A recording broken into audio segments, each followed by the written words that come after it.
बाबा का ढाबा।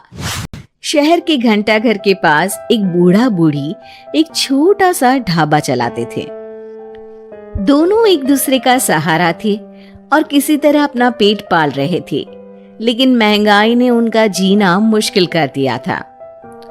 आज सुबह से सिर्फ 2 ग्राहक आए हैं और शाम के 5 बज गए हैं। कुछ समझ में नहीं आ रहा कि क्या करें। वो सब कह रहे हैं कि बाजार में मंदी आ गई है, इसीलिए सबकी गिराई नहीं चल रही। अरे बुढ़ापे में पैसों के लिए इतनी मगजमारी करनी पड़ रही है। अभी तो हाथ पैर चल रहे हैं तो काम धाम हो जाता है, बिस्तर पर आ गए तो पता नहीं कैसे चलेगा। बेटा बेटी सब छोड़ के चले गए हमको, बस गरीबी ने नहीं छोड़ा। भगवान के घर देर है अंधेर नहीं, सुनते सुनते हमारी आंखों में अंधेरा छा गया। कल भी बचा हुआ खाना कुत्तों को देना पड़ा था, आज भी यही करना पड़ेगा। रोज की तरह आज भी ग्राहकी नहीं हुई थी। रात को बाबा और अम्मा सड़क किनारे बने अपने ढाबे में ही सो जाते हैं। अगले दिन सुबह सुबह ही एक ग्राहक आ जाता है। बाबा जरा एक चाय और एक कचौरी तो देना। जी भैया, अभी गर्मा गर्म कचौरी तल के दे रहा हूँ। एक ही चाहिए बेटा? आपके साथ आई मैडम जी नहीं खाएंगी क्या? नहीं नहीं, मैं ये सब रोड की चीजें नहीं खाती हूँ, आप इन्हें ही खिला दो। और जल्दी करो ना, रितेश मूवी जाने के लिए लेट हो रहा है। अरे बाबा, लाल चटनी ज्यादा डालना। हाँ। लेकिन उसके बाद फिर पूरे दिन कोई ग्राहक नहीं आता और फिर से सारा खाना वेस्ट हो जाता है। ये सिलसिला कई दिनों तक चलता है और तभी एक दिन एक लड़का वहां अपना मोबाइल लहराते हुए पूछता है, हेलो दोस्तों, कैसे हैं आप सब? ठीक ही होंगे, मैं भी ठीक हूँ। और आज हम हैं किशनगंज के बाबा के ढाबे पर। चलिए देखते हैं कि बाबा क्या क्या बनाते हैं। बाबा, तो आज क्या खास बनाया है आपने? अरे भैया जी, आज ये समोसे बनाए हैं, कितने बांध दूं आपको? हाँ भैया जी, लाल चटनी के साथ बहुत अच्छे लगेंगे, ले लीजिए ना। ये देखिए दोस्तों, समोसे को बांध कर दिखा रहे हैं और ये लाल चटनी को देख के तो मुंह में पानी आ गया। आज तो मजा आ जाएगा, आइए चखते हैं दोस्तों। लड़का समोसा चखते ही तारीफों के पुल बांध देता है। वाह वाह वाह, मजा आ गया, इतना अच्छा समोसा मैंने तो कभी नहीं खाया।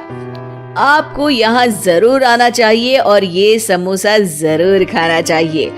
और एक चीज, ये देखो, ये रोड साइड पर इनका ढाबा है, इनकी हेल्प तो होनी ही चाहिए। अच्छा, वैसे और क्या क्या बनाते हैं आप? बेटा, पराठे मैगी सब बनाते हैं।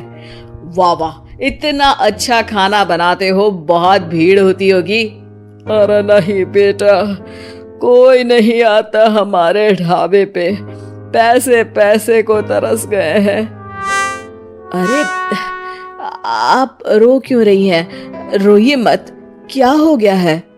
अरे बेटा, कुछ बिकता ही नहीं है, आधे भाव में चीजें बेच रहे हैं, प्यार से बना रहे हैं, फिर भी। तो आप दोनों ही हैं, कोई बच्चे बच्चे नहीं है क्या आपके? अरे बेटा, जो है वो हमें छोड़ के कहीं चला गया है, उसके कारण ही हमें ऐसे दिन देखने पड़ रहे हैं। जो थोड़ा बहुत पैसा हमने इस ढाबे से बनाया था, वो सब लेकर भाग गया था। ओह, देखिए आप चिंता मत करिए, मैं आपका वीडियो सोशल मीडिया पर डालने वाला हूँ और फिर देखना कितनी जल्दी लोग आपकी मदद के लिए आगे आएंगे। वो लड़का अपने कैमरा से बाबा के ढाबे का वीडियो बनाता है और सोशल मीडिया पे शेयर कर देता है।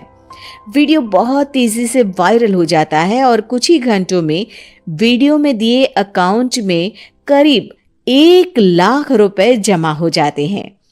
लड़का अगले दिन फिर ढाबे पे जाता है। बाबा आप रोइए मत, पब्लिक ने आपका सारा दुख दूर कर दिया है। आपके खाते में 1 लाख रुपए आ गए हैं। अब टेंशन लेने की कोई बात नहीं है, टेंशन भूल जाइए और मजे कीजिए। अरे बेटा, तुम्हारा हम कैसे धन्यवाद करें। तुम्हारे कारण इस दुकान पर आज इतनी भीड़ लगी है, वरना हम दोनों ने तो उम्मीद ही छोड़ दी थी। अरे जुग जुग जियो बेटा, तुमने आज एक गरीब का भला किया है। भगवान तुम्हें बहुत तरक्की देंगे। बाबा की कहानी सोशल मीडिया के बाद टीवी पर भी फेमस हो जाती है और टीवी पर बाबा का बेटा उनकी कहानी देख लेता है और उसकी नजर बाबा के खाते में आए रुपयों पर पड़ती है। 1 लाख रुपया, वो भी एक दिन में? अरे ऐसा ही चलता रहा तो ये दोनों तो करोड़पति हो जाएंगे और मैं ऐसा ही रह जाऊंगा। लगता है यही समय है इनके पास वापस जाने का। 2-3 इमोशनल डायलॉग चिपका दूंगा, दोनों मान जाएंगे। और ये देखकर बाबा का बेटा उनके पास वापस चला जाता है। अब बाबा मैं आ गया बाबा। अब मैं आ गया हूँ, आप चिंता मत कीजिए, मैं आपकी पूरी मदद करूंगा। अब तो मेरी आंखें खुल गई है बाबा।